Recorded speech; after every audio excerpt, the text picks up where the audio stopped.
So, good evening, friends. So, I'm recording this session 3 days after the first ever INISS exams. So, gone are the days where we used to roam around the country writing institute after institute's exams. So, it's a far easier life for you. You just have two exams, NEET SS and INISS exams. So, it's that time of the year again where we start recalling the questions and assessing our performance in the exams. So, why do we do recall sessions? Is it important? Is it a waste of time? So it's important in two ways. From the faculty's perspective, it gives us a chance to introspect.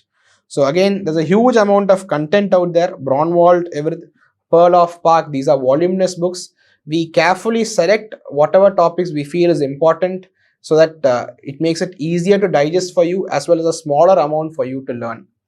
It makes us better prepared for the next year so that in case there are important topics which we have missed, it gives us a chance to do better the next time. From the student's point of view, it tells you where you stand.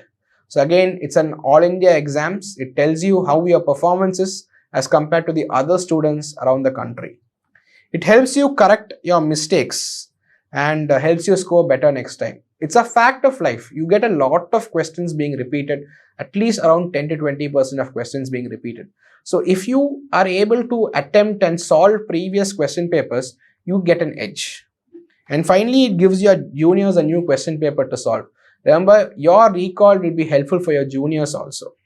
So keep your expectations realistic. That's what I want you to know. You are never expected to get 100% of questions right. So even if you make a few errors, if you don't know some questions, it's all right. There will be questions at a far higher level or landmine questions which you will not be expected to answer them. You can leave them alone. Remember, even leaving questions alone is also an art. It's okay not to know 100% of questions.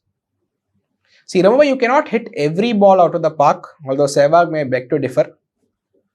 Leaving the ball is also equally important. So, for every Sehwag, you need a Dravid, as is knowing which ball to leave so that you don't get bowled. So, not only answering questions, leaving questions is also equally important. There is negative marking in these exams, especially it's 1/3 negative marking. So remember, you need to know which questions not to attempt also. It's not only about your knowledge, it's also executing your knowledge in this particular paper. So remembering what questions to answer, what questions to leave alone, and what questions to take an educated guess. INISS, my analysis. So there were I think around 50/30 ratio. So around 50 questions from the specialty subject, 30 questions from medicine and statistics. So there are 50 cardio questions and 4 questions which were related to cardiology in the medicine part. It was a moderate to high standard paper with a decent number of repeats as expected. The latest guidelines were touched. So you are writing in institute exams, you will be expected to know the latest guidelines and trials. So with this, we start with the INISS cardiology recall. So before going forward, an acknowledgement to all the students who helped me prepare this recall questions, as well as Marrow who helped me prepare this presentation. And a disclaimer, remember, these are recall questions. The question paper is not released by the institute. You might get errors here and there, like it might be an all except, it might be false, true. So some differences might occur. Remember, people write the exam not for the purpose of preparing recall questions, it's for getting the best rank possible. So a few days ago, around a month ago, I released a video called How to Approach MCQs for Your Exams. It's available on YouTube. You can have a look at that. If you had seen this particular video, the first 4 questions in this recall session are exactly from that particular video. So you can have a look at that. The first question is, which of the following can be associated with syncope? PCO2 of less than 10, PO2 of 60, heart rate of 50, and a blood glucose of 40. The answer is pretty clear. The answer is PCO2 of less than 10. Remember, hypocarbia produces syncope. So it's a pretty standard thing which occurs, especially young females receive bad news. For example, they have poor performance in the exams, death of a loved one, they go in for hyperventilation. This causes carbon dioxide washout. This causes cerebral blood vessels going for vasoconstriction. This causes decrease in cerebral blood flow. This causes syncope. So hyperventilation, carbon dioxide washout, cerebral blood vessels going for vasoconstriction, decrease in cerebral blood flow, and finally syncope. Patient loses consciousness, breathing comes back to normal, and they fully recover. Again here, this carbon dioxide washout can cause metabolic alkalosis, hypocalcemia, tetany, perioral numbness, all those things. Routinely seen in the casualty. So hypocarbia produces syncope. So before we go ahead, what is this syncope? For syncope to occur, there should be certain things. 1. A transient loss of consciousness. 2. A loss of postural tone. 3. Full recovery on assuming the recumbent posture without any interventions, without any neurological deficit. All of this have to be satisfied for a patient to have syncope. So transient loss of consciousness, loss of postural tone, full recovery on assuming the recumbent posture without any interventions, no DC shock, no giving of blood glucose, and no neurological deficit. So with this, we look at the other options. 60 millimeters of mercury corresponds to an O2 saturation of 90%. Nobody loses consciousness at this level. Hypoxic patients are typically agitated, they are irritable, and they improve on giving oxygen. So again, some intervention is being done.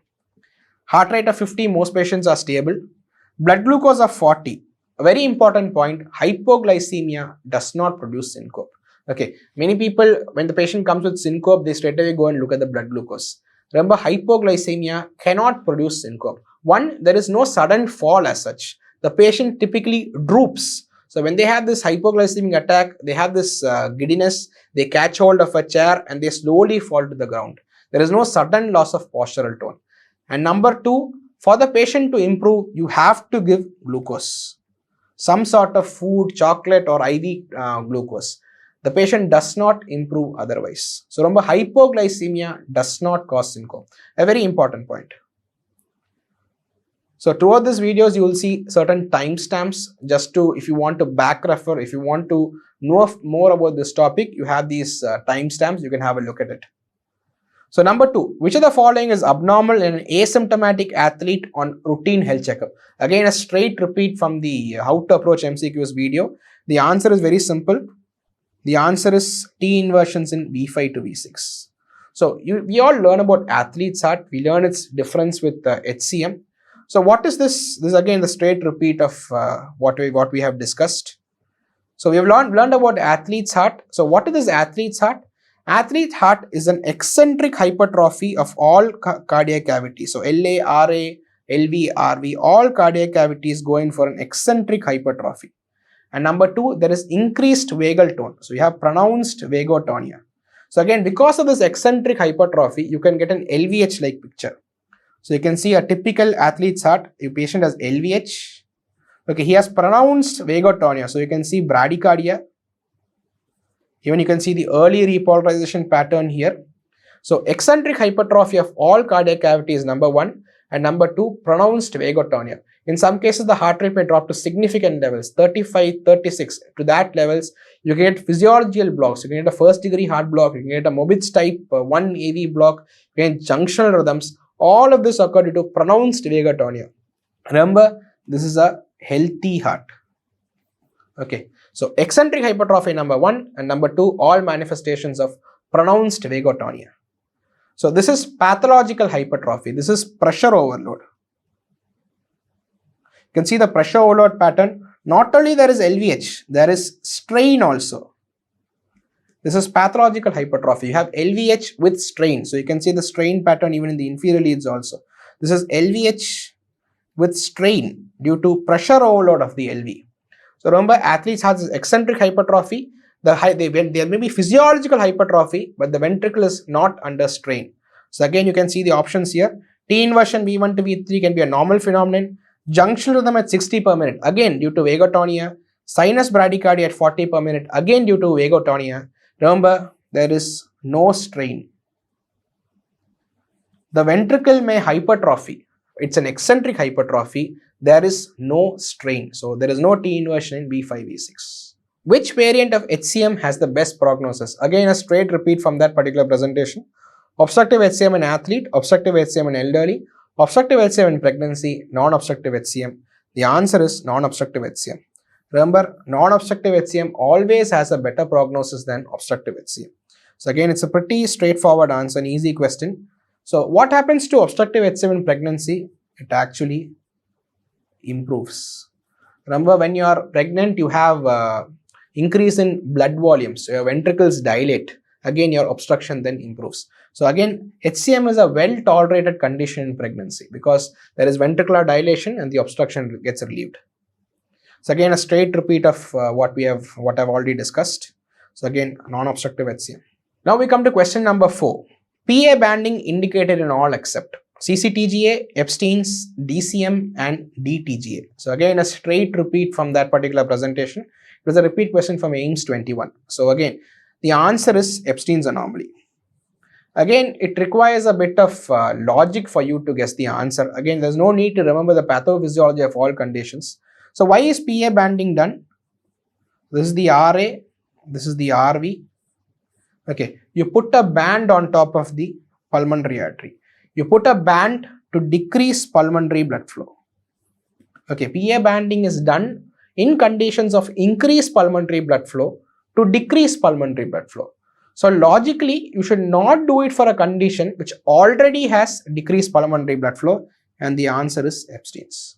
So PA banding is done in conditions with increased pulmonary blood flow with the purpose of decreasing pulmonary blood flow. So you should not do it in a condition which already has decreased pulmonary blood flow, and the answer is Epstein's. Epstein's is a very small RV, it has decreased pulmonary blood flow. Again, CCTGA, you can have increased pulmonary blood flow. DTGA can have markedly increased pulmonary blood flow. DCM again can have increase in pulmonary blood flow. Again, a straight repeat from that particular presentation. So remember this, in severe Epstein's, the RV suffers miserably. So this is what I want you to know. So again, this is the RV. Look at the RV. Look how small the RV is.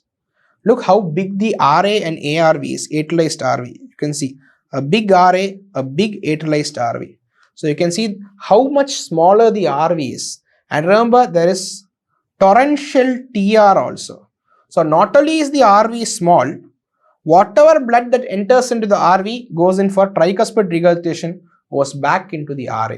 So there is markedly decreased RV filling, there is markedly decreased pulmonary blood flow. So not only is the RV small, whatever blood enters into it is taken back through a tricuspid regurgitation. Hence, there is markedly decrease in pulmonary blood flow. So this is a typical echo of an Epstein's. You can see a very small RV here, a very big RA plus ARV here, and there's going to be torrential tricuspid regurgitation. So you have marked decrease in pulmonary blood flow. So again, this is your typical X-ray for Epstein's anomaly. Again, everything is from my presentations. So again, you can see marked cardiomegaly here. Remember, wall-to-wall heart. The largest hearts are seen in Epstein's anomaly. And remember, it can be as much as a wall-to-wall heart. So again, you can see a huge cardiomegaly here. You can see pulmonary oligemia. The lungs are perfectly clear. Pulmonary oligemia and a very small vascular pedicle. These are your 3 features of Epstein's.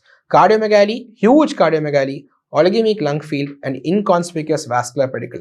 That is why you should not do a pulmonary banding in this case. Again, there have been articles on pulmonary banding being done in DCM patients. So again, you can see 2 articles on PA banding in dilated cardiomyopathy in young children. So we'll go for the 5th question. A 10-year-old boy taken for invasive catheterization. PO2 from ascending aorta and low SVC are equal. Which of the following is an appropriate diagnosis? Tricuspid atresia, DORV supplementary VSD, TAPVC and TGA. Now I would strongly advise you to go and look at the how to approach MCQs videos.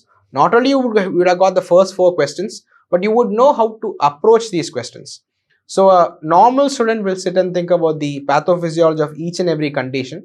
An intelligent student will do something like this. This is a 10-year-old boy.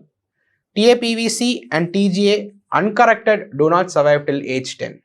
So you are left with 2 options, tricuspid atresia and DORV supplementary VSD. So tricuspid atresia is an admixture physiology. So again, where does the mixing occur? It occurs in the LA.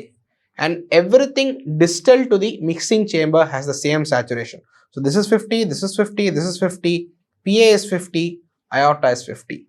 So again, the vena cava has a different oxygen saturation to the aorta. The reason is the mixing takes place in the LA and every chamber distal to the LA has identical oxygen saturation. So remember, whether it's tricuspid atresia with normally related or transposition of great vessels, remember everything distal to the LA has the same saturation. So the vena cava saturation will be less than the aortic saturation. So again, you are left with only one option, and that one option is DORV supplementary VSD, and this is the answer. What is DORV supplementary VSD known as? This is known as the Taussig-Bing anomaly. And if you have seen the videos, you would have known that a Taussig-Bing anomaly physiologically mimics a TGA. So again, Taussig-Bing anomaly physiologically mimics a TGA. But then how does a Taussig-Bing survive longer? So for that, you should need to know that Taussig-Bing anomaly, blood from the LV through the VSD goes into the pulmonary artery, blood from the RV goes into the aorta. Again, remember this. If you, how do Taussig-Bing anomaly patients deteriorate? It is because you have torrential pulmonary blood flow.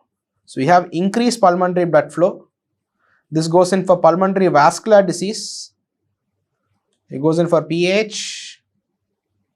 And this is how the patients die. So you have torrential pulmonary blood flow. This patient goes in for pulmonary artery hypertension, and this causes the death of the patient. Suppose you were to have a pulmonary stenosis. So you have a pulmonary stenosis here. Now the pulmonary circulation is relatively protected, allowing for longer survival. So DORV plus supplementary VSD plus PS permits longer survival. So that is the reason why the answer is DORV supplementary VSD. So again, requires you to use a bit of logic. Do not go and sit and think the pathophysiology of all conditions. Remember, 10-year-old boy. So straight away TGA is out, TAPVC is out. Tricuspid atresia, again, different oxygen saturations. From the LA onwards, the saturation all remains the same. It's an admixture physiology. Vena cava will have a lesser oxygen saturation than the aorta. The remaining option is DORV supplementary VSD. Nothing to break your head around. Just use your logic. Be pragmatic in your exam hall. So, which of the following does not cause a murmur starting with S1 reaching up to mid-systole? So, what is this murmur? This is an early systolic murmur. Again, everything has been explained in the videos. You will see the timestamp. So,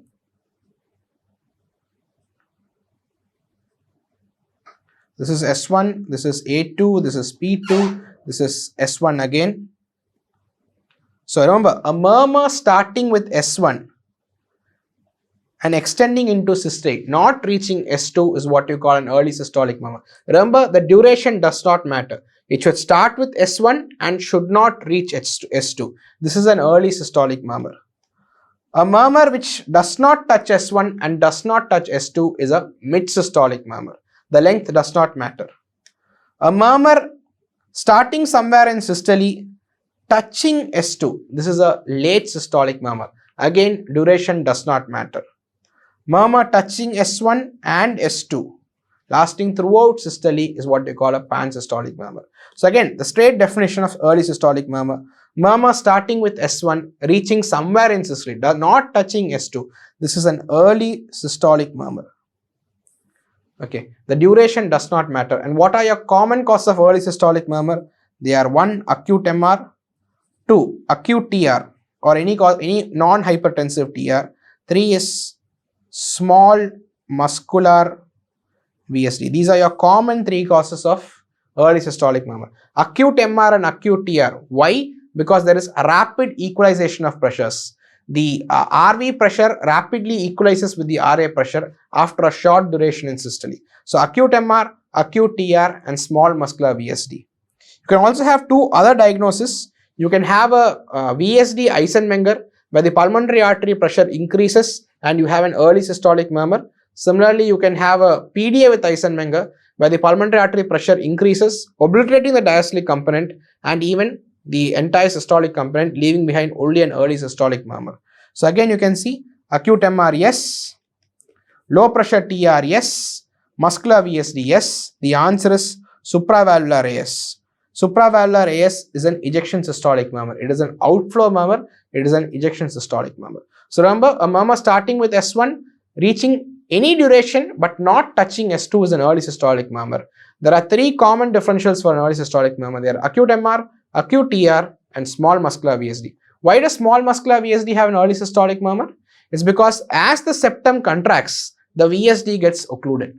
So initially you have a VSD, the muscular septum contracts, the VSD gets occluded, there is no more flow, you get an early systolic murmur. So again, discussed in this particular timestamp, you can have a look.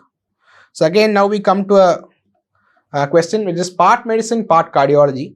25-year-old female presents 1 day after an 8-hour flight with left calf pain and swelling. So what is the diagnosis? This is a DVT. Okay, DVT following prolonged air travel. She has difficulty in conceiving with 2 abortions. Automatically your mind is going in for an APLA. Left lower limb Doppler shows popliteal, SF, superficial femoral vein and iliac DVT. So extensive DVT. CBC PTINR is normal, APT is 3 times prolonged. So we have another criteria for APLA. Pregnant, she is non-pregnant. So what is her best treatment? So remember, it is DVT in an APLA patient. So there is extensive DVT in an APLA patient. How do you treat? So warfarin with a target INR of 2.5 to 3.5 for 12 months followed by aspirin. This is wrong. You have to initiate this patient on heparin. Remember, warfarin initially inhibits protein C and S, producing a procoagulant state. So you cannot straight away give warfarin without giving first heparin. So first, the option A is wrong. Now we have 2 options. Remember, you have extensive DVT in this patient. In an APLA patient, this patient requires anticoagulation for life. So straight away, these 2 options are out. And the only remaining option here is low molecular weight heparin followed by warfarin. The target INR of 2.5 to 3.5 for life. Again, this is the best available answer among the options. We'll look at the guidelines a bit later. So again, you cannot straight away give warfarin because it produces a procoagulant state.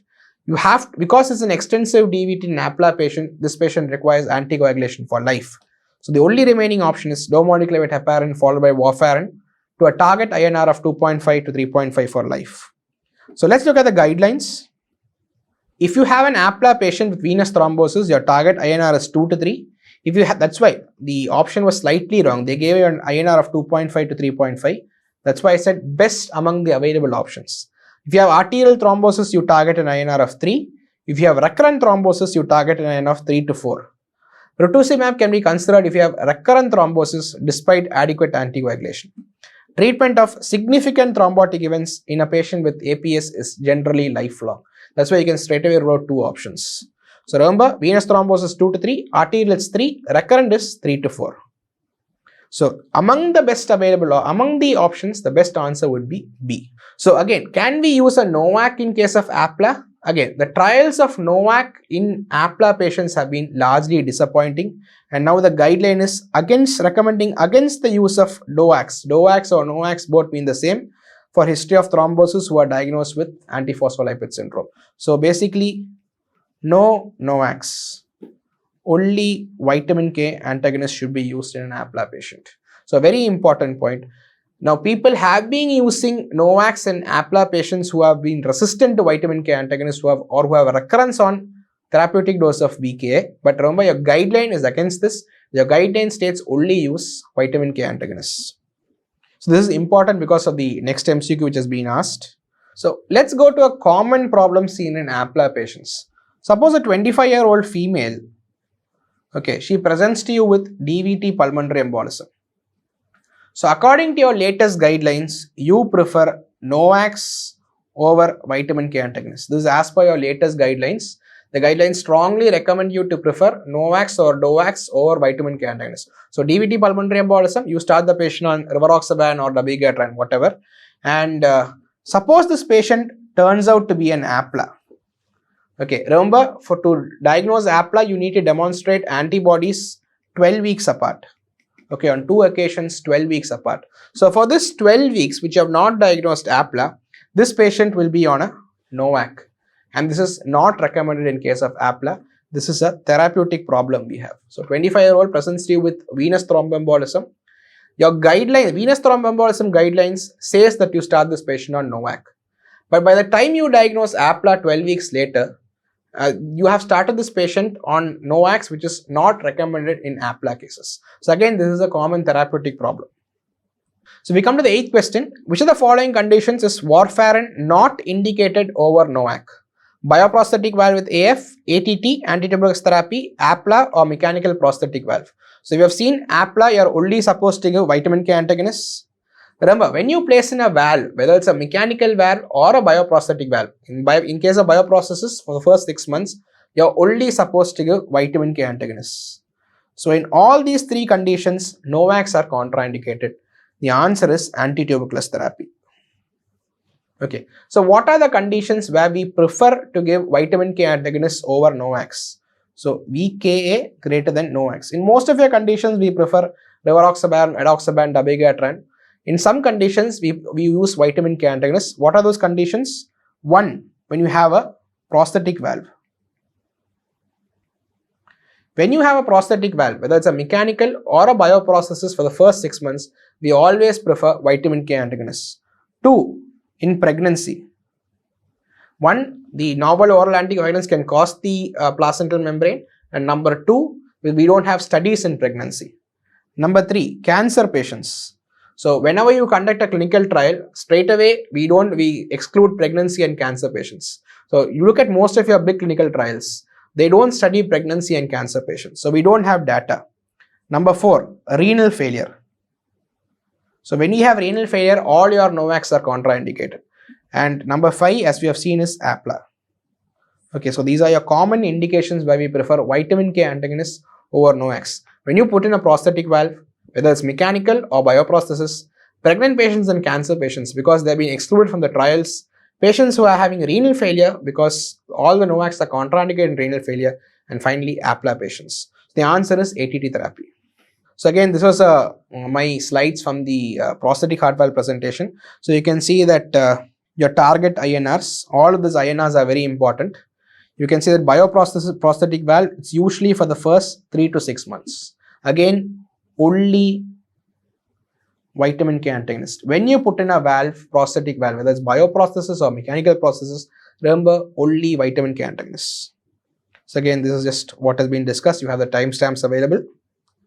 Now we come to question number 9. Long-term warfarin not indicated in A. Glenn shunt, B. Postpartum cardiomyopathy on bromocriptine, C. MISC with LV dysfunction, and D. APLA. So again, this is a clear-cut indication for warfarin. Postpartum cardiomyopathy on bromocriptine. Remember, bromocriptine does not have a very strong evidence in postpartum cardiomyopathy, but if you are giving bromocriptine, it can create a procoagulant state and you have to give a vitamin K antagonist. So remember, postpartum cardiomyopathy, if you give bromocriptine, you have to combine with a vitamin K antagonist because it can create a procoagulant state. And most of these patients are lactating, in which NOACs are again contraindicated.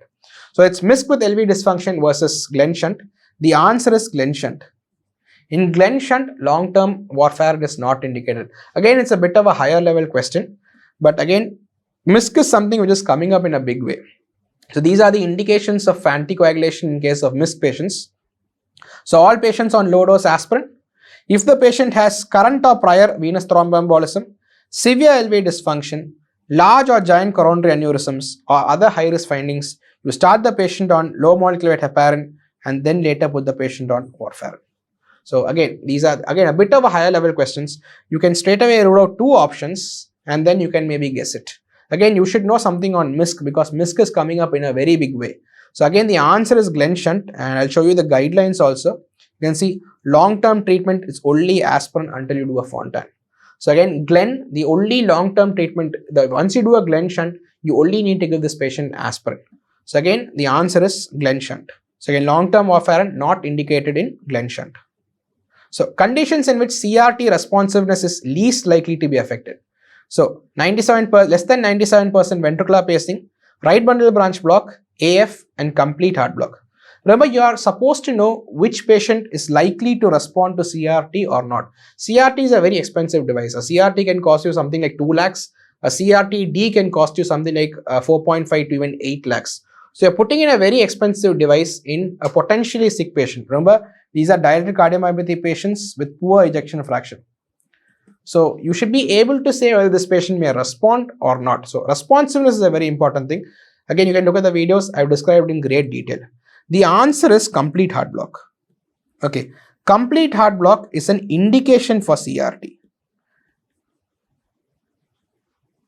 Okay, DCM plus CHB is an indication for CRT. Okay, Again, this I have described. If you look at my CRT video in this timestamp, you will see this case which I had given. Patient comes to you with DCM with an ejection fraction of 32%.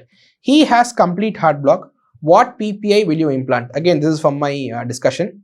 Again, I have said you have to implant a CRT in this patient. If you implant a RV pacemaker, that is, the pacemaker lead goes into the RV, as in this case, you will create a LBB. So you're implanting a normal pacemaker, routine pacemaker, where you pace the RV, you will create an LBB. And LBB will cause dyssynchrony, and this dyssynchrony worsens the ejection fraction. So implanting a VVI pacemaker or any RV pacemaker in a patient who has pre-existing DCM creates an LBB. That LBB causes dyssynchrony, and this worsens the EF. So once you have an ejection fraction drop, you always have to implant a biventricular pacemaker. That is a CRT. You pace both RV and LV together. It's a CRT. That's the answer. So complete heart block is an indication for CRT. So this is the answer. When you place in a CRT, you ideally want to have 100% pacing. Okay. You ideally want all complexes to be paced. If it is less than 95%, okay, it is likely to affect CRT pacing. So when you put in a CRT, you want 100% of complexes to be paced. If the less than 95% of complexes are paced, you can have ineffectiveness of the CRT. So responsiveness is very important. 70% of your DC of your patients respond, 30% of your patients non-respond. So again, the EF continues to drop even once you place a very expensive device like a CRT. Again, that's why you have to choose and select your patients very carefully. So this is your typical slide. Again, I've already taught you this. It's seen in Braunwald. Who are the patients who respond the maximum? Wider the QRS complex, LBB morphology, females, and non-ischemic cardiomyopathy. These generally respond to CRT better. So wider QRS complex, more the dyssynchrony, left bundle branch block, your typical indication, females and non-ischemic cardiomyopathy, there is less scarring. Males and ischemic cardiomyopathy have intermediate response. Narrower QRS complex, non-left bundle branch block has poor responsiveness. So again, coming back to the options. So again, RBB has poor responsiveness. If you have less than, say, in this case it was 97%, your guideline says 95%, that's fine. And AF. See, when you have AF, it can cause a rapid ventricular rate. Again, it will bombard the ventricle with impulses, and some complexes may escape getting paced. Again, even if you don't know these three, you can remember the case I've showed you. Once you have a reduction in ejection fraction in a complete heart block patient. So any complete heart block patient with a low EF, you have to put in a biventricular pacemaker, which is actually a CRT. So again, remember, that is the indication. So we come to the 10th question. Conditions in which CRT responsiveness is least likely to be affected. Less than 97% pacing, RBB, AF, and complete heart block. The answer is pretty clear. I've already discussed this. It is complete heart block. Complete heart block is an indication for CRT. Please remember that. If you have complete heart block in your patient, in your DCM patient, it is an indication for CRT. Again, this is a case which I have already discussed in my CRT presentation. Patient comes to you with DCM with an EF of 32%. He has complete heart block. What PPI would you implant? Okay, so this patient has DCM with moderate to severe LV dysfunction. If you pace only the RV, you will create a left bundle branch block. This left bundle branch block is going to cause dyssynchrony. This causes further decrease in EF. Already the patient has low EF. Now we are creating a left bundle branch block which creates dyssynchrony, which further drops the EF. So if you have a patient who has low ejection fraction and you want to put in a pacemaker, you can only put in a biventricular pacemaker, which is a CRT. So remember that. If your pacemaker candidate has low ejection fraction, you have to put in a biventricular pacemaker or a CRT. If you pace only the RV, the EF is going to further drop. So again, discuss in this particular timestamp. So again, yeah, complete heart block is an indication for CRT. It is very important that you know which patient will respond to putting in a CRT or not. So 70% of your patients respond to CRT, 30% of your patients do not respond to CRT. The EF continues to fall, they continue to deteriorate. Remember, a plain CRT costs something like 2 lakhs. A CRT-D can cost up to 8 lakhs. So we are putting in a very expensive device in a potentially sick patient. And remember, you must tell the patient that in 30% of cases, they might not respond. So again, this is from Braunwald, also my presentation. So which patient respond the best to CRT? Wide or the QRS complex, meaning more dyssynchrony, left bundle branch block, females, and non-ischemic cardiomyopathy. Why non-ischemic cardiomyopathy? There is less scar. If you put in a lead on top of a scar territory, that lead doesn't function. So non-ischemic cardiomyopathy typically has less scars, they respond better. Males and ischemic cardiomyopathy have intermediate response, and the worst responders are narrower QRS complex, less dyssynchrony to be corrected, and non-left bundle branch block, typically a right bundle branch block. Now taking this into consideration, you cannot pace for an RBB. RBB will have poorer response. When you place a CRT, you want 100% pacing. If the pacing is less than 95% according to guidelines, then you have to check out something is wrong. Suppose there is VPC, you ablate the VPC. So again, the guideline says 95, 97 is acceptable.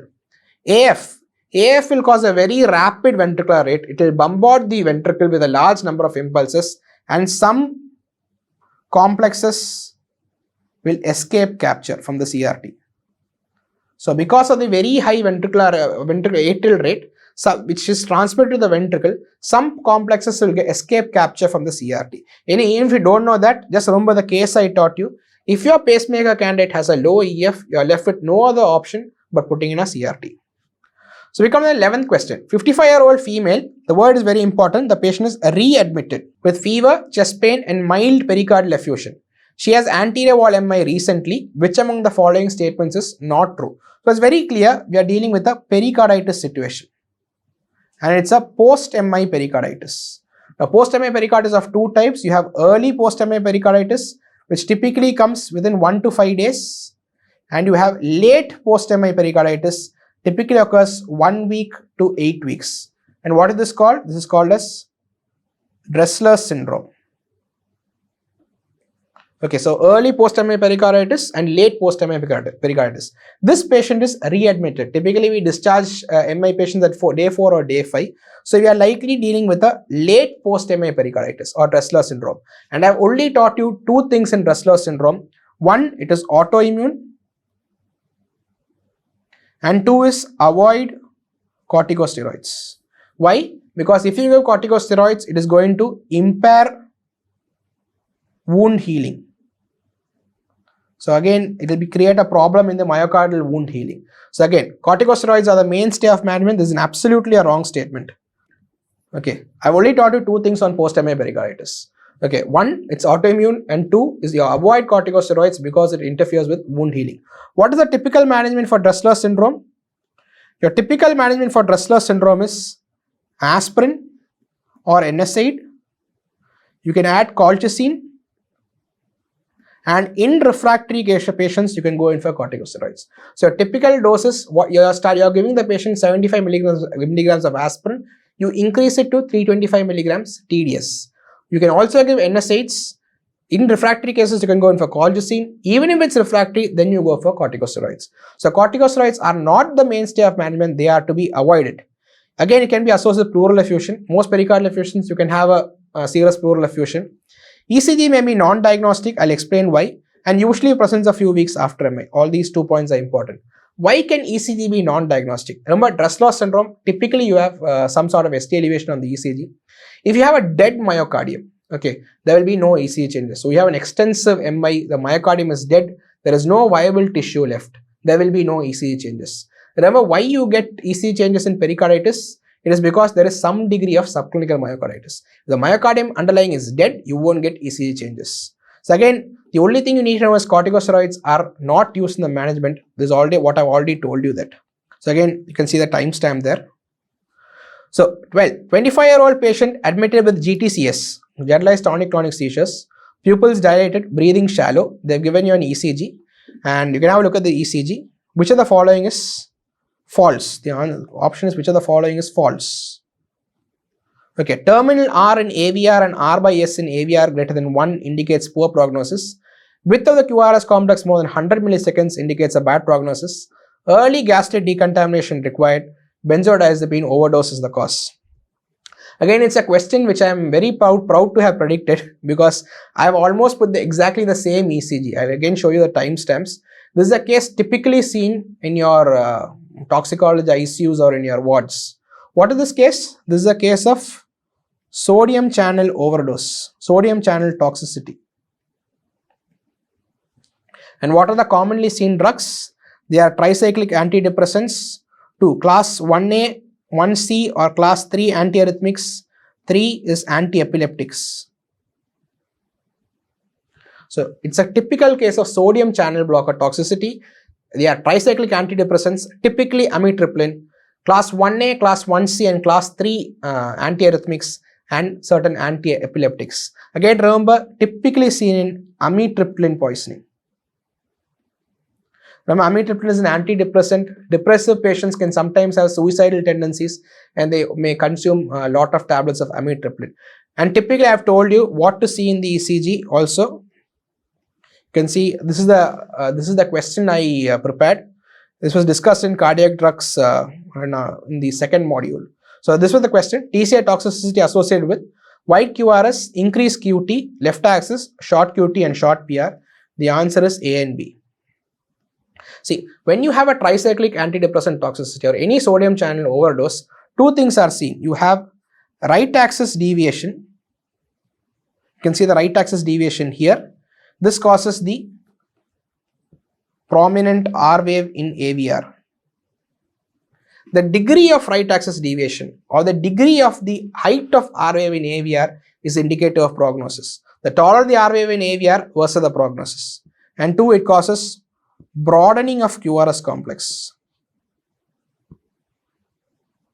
Everything actually widens. You have your QT widens, your QRS widens, your PR widens, your P widens, the entire ECG widens. So these are the 2 things which I've taught you in this presentation, which I've taught you with respect to TCI toxicity.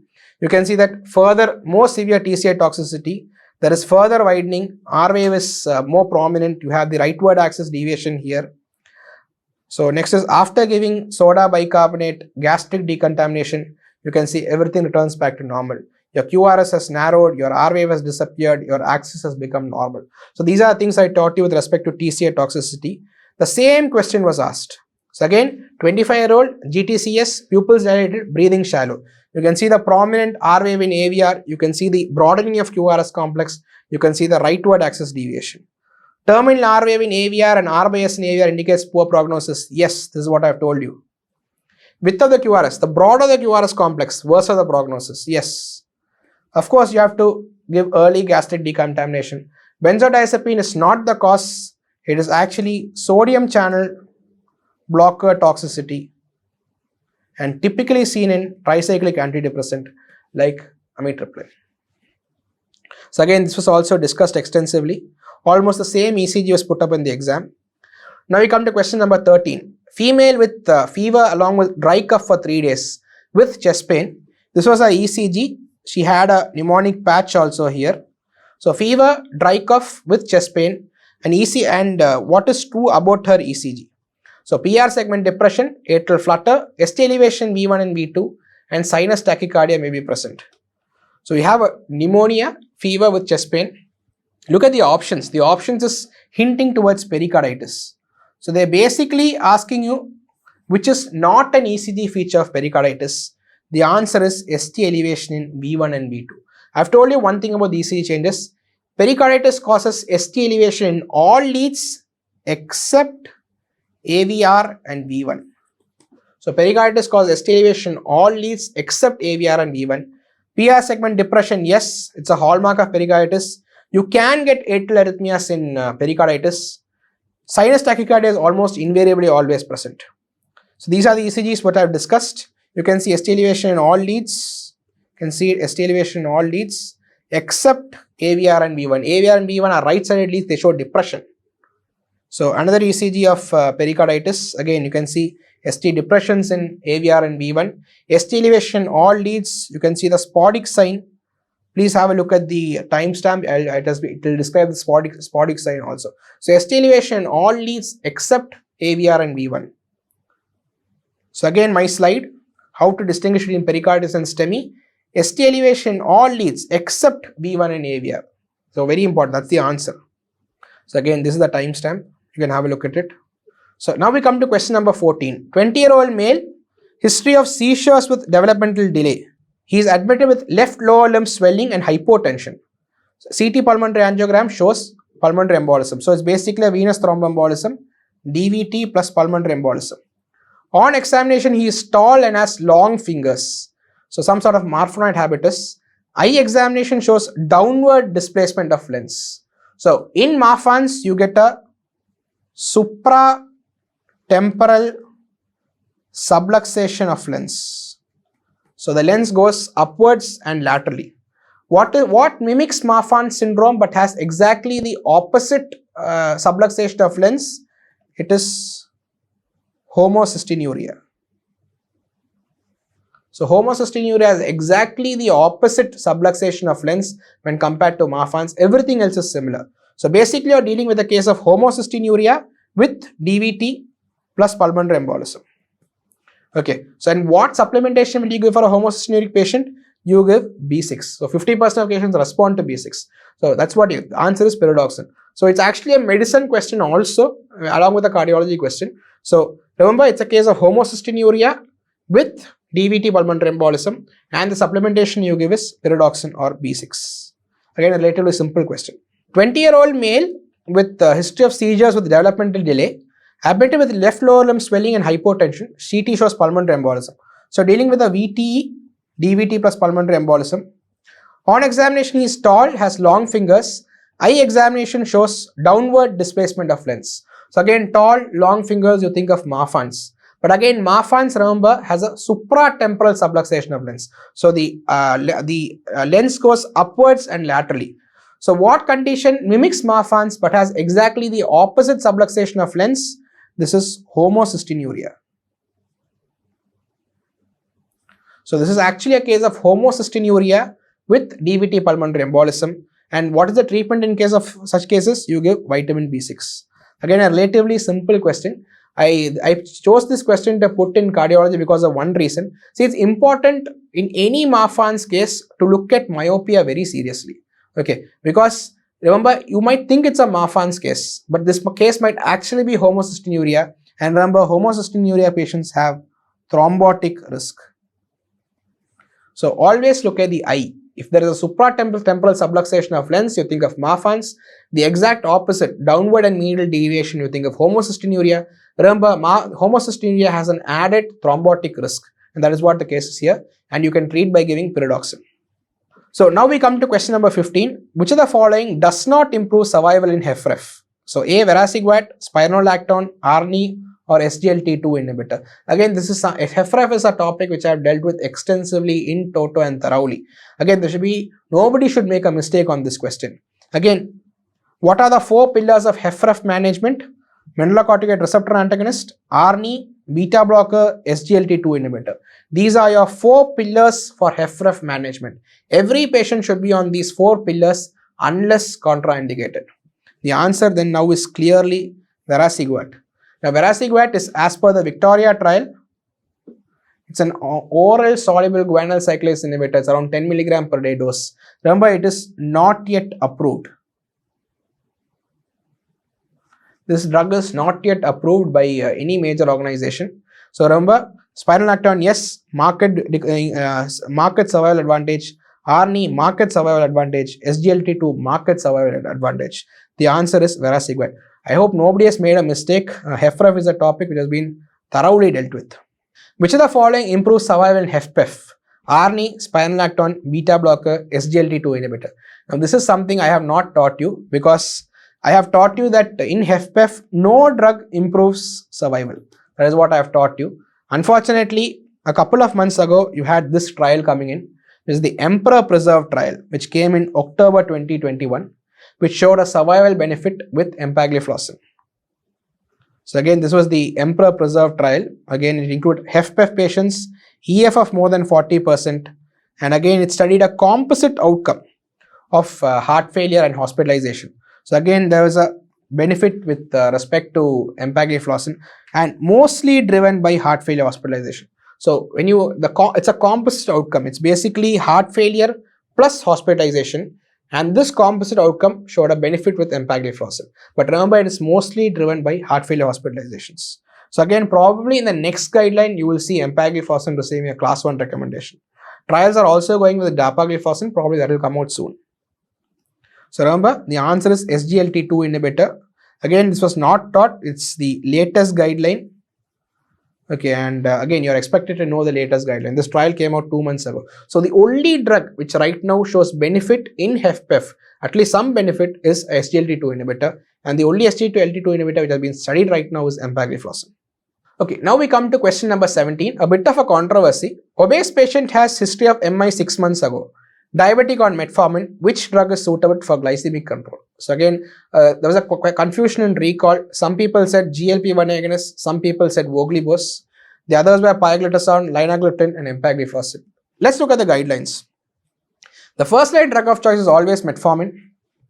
If the patient has heart failure or CKD, you give this patient SGLT2 inhibitor.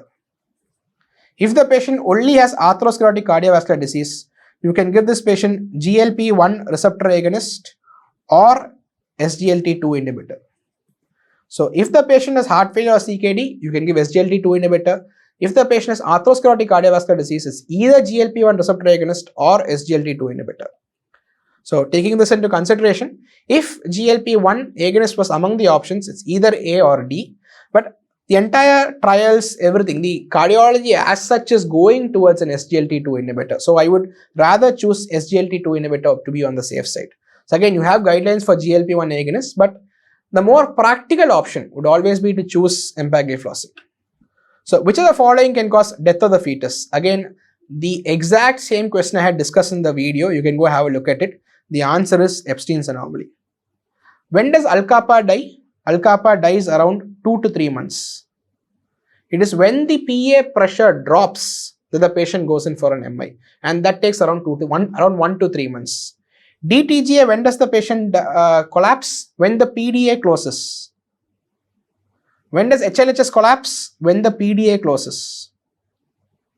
All of this occur after the birth of the child. So Al-Kappa around 2 to 3 months. DTG and HLHS when the PDA closes. Epstein's, when you have very severe Epstein's, the very small RV, that can cause in utero death of the fetus. The exact same point, even the options I had probably predicted. You can have a look at the video. So this is my exact slide. Fetus, hydrops. And when I said this in the presentation, I said they can ask you a question where they'll give you multiple options like TAPVC, TGA, and the answer is going to be Epstein's. Epstein's causes in utero death of the fetus. Epstein's is a disease which can present anytime from in utero all the way to 90 years of age. Depending on the RV size, the less severe the Epstein's, the more volume the functional RV is, the later the patient presents. The most severe form of Epstein's with a very small RV presents with in utero death. Less severe Epstein's with a good sized RV presents in teenage and adults with palpitation. So remember this, all of this has been taught, even this exact same question I had predicted. Question number 19, patient with acute AF, known case of HFrEF, treatment of choice. Again, they are asking you, this patient has acute AF, what drug will you give for conversion of acute AF? Again, I have told you, when the patient has structural heart disease, there is only one drug, which is amiodarone. If the patient has structural heart disease, there is only one drug available for conversion, which is amiodarone. Please remember that dronedarone can be given in mild LVH, but anything else, any structural heart disease, no flecainide, no ibutylide, no propafenone, nothing. If you have structural heart disease, anything beyond mild LVH, the only drug which can be given is amiodarone. This has been repeated extensively, and I've also told you this a lot of times. So why can't you give diltiazem? Remember, this is acute AF. This patient has HFrEF. This acute AF can cause decompensation in HFrEF, so you need to pharmacologically revert this patient. Always give amiodarone. Structural heart disease, the only drug possible to revert AF is amiodarone. Nothing else should be given. If you want, you can give a DC shock, but as a drug, you give amiodarone. Please remember that. It's very important. AF is a topic which I took great pains to actually prepare. I had asked questions to several electrophysiologists so that I got a better understanding of AF, so that I could teach you AF. AF is something you see daily in your wards. That's why I want you to manage it better. You can mismanage an AF very easily. So that's why I've gone into great detail. Please have a look at that video. So which of the following is not correctly matched? So quinidine and Brugada, again, it's a drug of choice for VT, Storm and Brugada. So it's again used in the treatment. So this is correctly matched. Quinidine is the drug of choice for VT, Storm and Brugada. RVOT-VT, verapamil, calcium channel blocker, it is typically responsive to calcium channel blockers. Mexaltine is used in LQT3. All of this is there. Again, the same principle. Flecainide, VT in a CRT patient. So, CRT patient is basically a DCM patient. That's why you put a CRT for. So, again, you cannot use flecainide in a structurally abnormal heart. The only drug you can give is amiodarone. The same rationale. Amiodarone is the only antiarrhythmic you can give for a structurally abnormal heart. So, a CRT patient implies this patient has dilated cardiomyopathy, structurally abnormal heart, and the only drug you can give is amiodarone. So, please remember that. If you knew this principle, which I've already repeated several times, you can answer 2 MCQs. So, I'll again repeat it. If the patient has a structural abnormality in the heart, anything beyond a mild LVH, the only drug you can give is amiodarone. There's no flecainide, no ibutyl, no propofol, nothing like that, only amiodarone.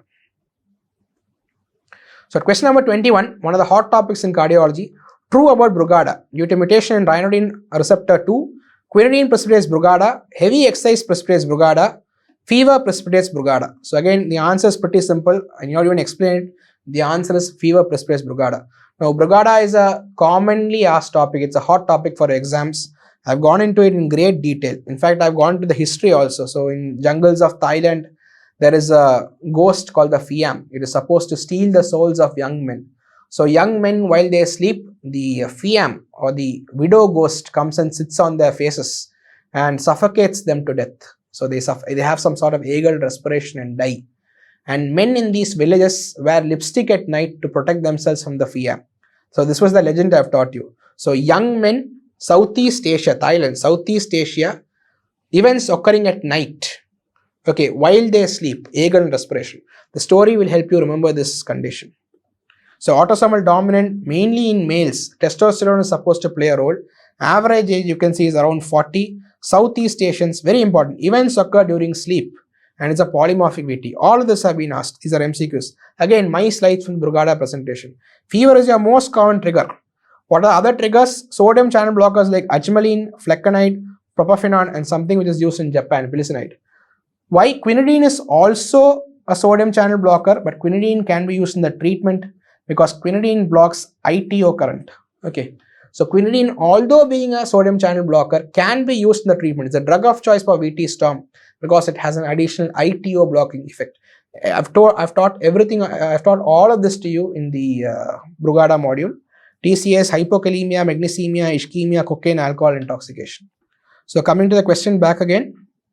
So is Brugada due to mutation in ryanodine receptor? No. It is due to mutation in SCN5A. Does quinidine precipitate Brugada pattern? No.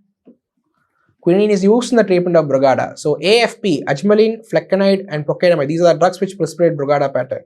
Does heavy exercise precipitate Brugada pattern? No. It is sleep which precipitates Brugada pattern. All of this have been described. So identify the associated condition. Again, a very simple question. They are asking a pulsus bispherians. So 2 peaks in systole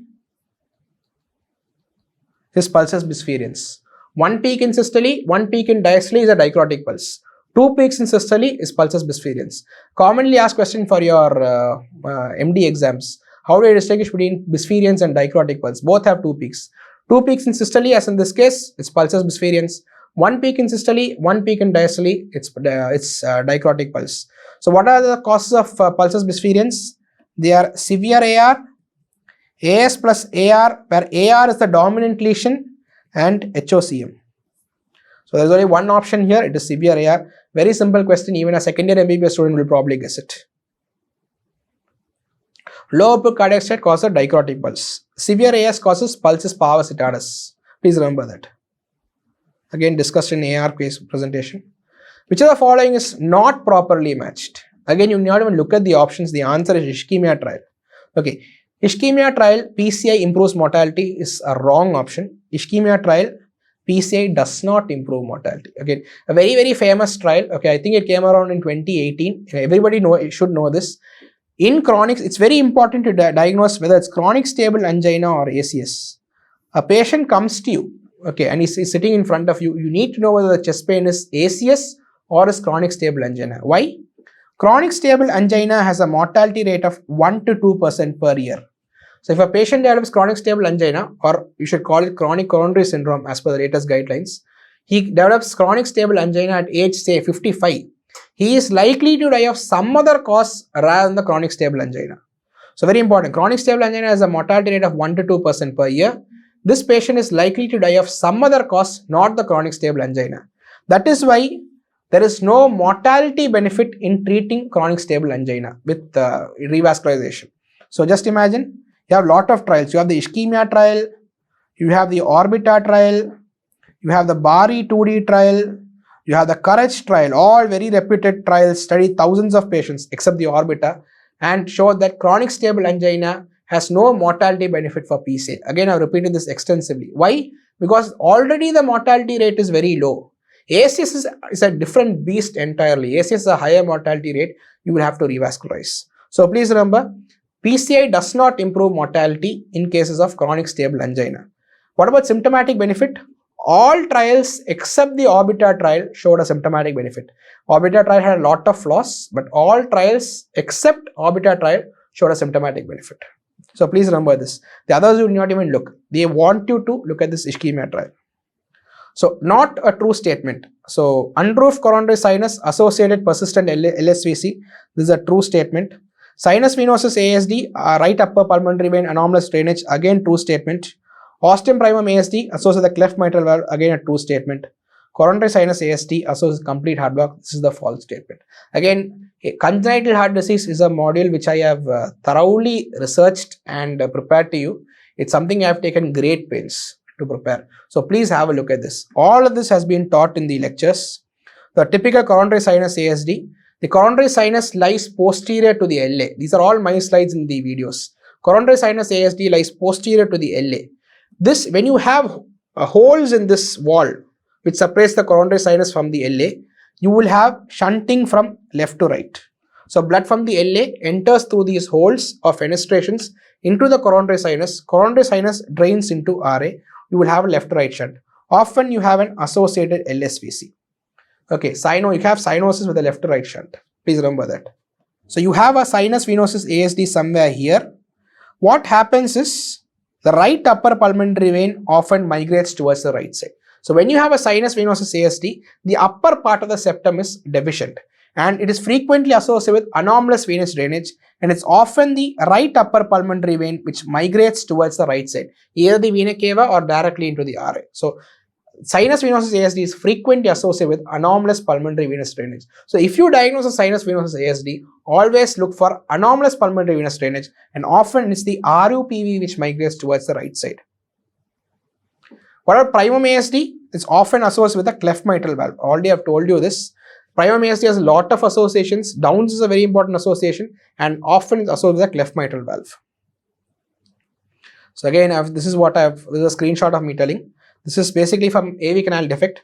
Ostium primum ASD associated with the cleft mitral valve and frequently leads to mitral regurgitation. Again, very important for you to know. Associations of ASD are very, very important. So one very important thing, the cleft is directed towards the interventricular septum. This is the interventricular septum. The cleft will lie somewhere here. The cleft is directed towards the interventricular septum. What about ASD and heart blocks? This is also from my slides.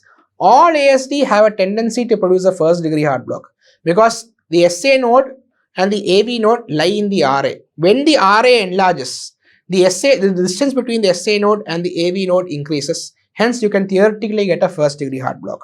But when you say heart blocks, you mean primum ASD. Why? Where is the primum ASD? The primum ASD is somewhere here. And what lies adjacent to in that location? It is the conducting system of the heart. So if you have a primum ASD, it can cause disruption of the conducting system of the heart just by its location. Primum ASD lies in the lower part of the intra-atrial septum. The conducting system passes through there. It can cause disruption of the conducting system of the heart. and also familial ASDs and Halt Oram. All of this have been discussed. So when you think heart block and ASD, remember priome ASD, familial ASD and Halt Oram syndrome.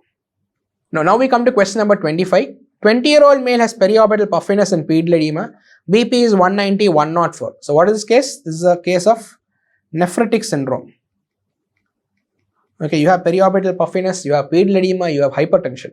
Suddenly collapses, ECG shows VT. What do you look for? Again, something which you routinely see in your wards or in your emergency. The answer is potassium, calcium and magnesium.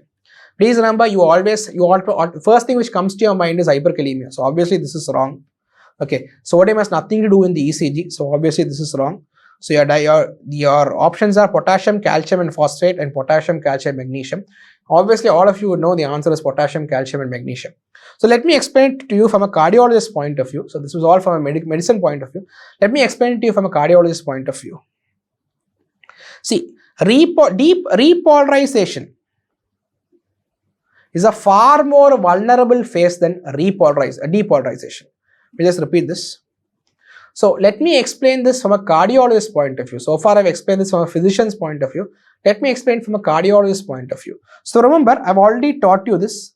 Repolarization is a much more vulnerable phase than depolarization. Very important. So repolarization is a much more vulnerable phase. So if I draw a line here, if you look at phase 0 is depolarization. What is going in depolarization? Your sodium channel opens, your sodium channel closes. It's a single channel. It opens, it closes. What is going on in depolarization? Your potassium channel, your chloride channel, your calcium channel, everything acts in repolarization. And look, there are multiple channels. So multiple channels opening and closing at different times, things can go wrong here. There is nothing to go wrong in depolarization because there's a single channel opening and a single channel closing. In repolarization, there are multiple ionic channels opening and closing at the same time. Things can easily go wrong. That is why if you see MI or STEMI or NSTEMI causes what changes? It causes repolarization changes. ST elevation, ST depression, hyperacute T waves, T wave inversions, metabolic abnormalities like hyperkalemia, hypocalcemia, hypercalcemia. They cause abnormalities in the QT or ST segment or T waves.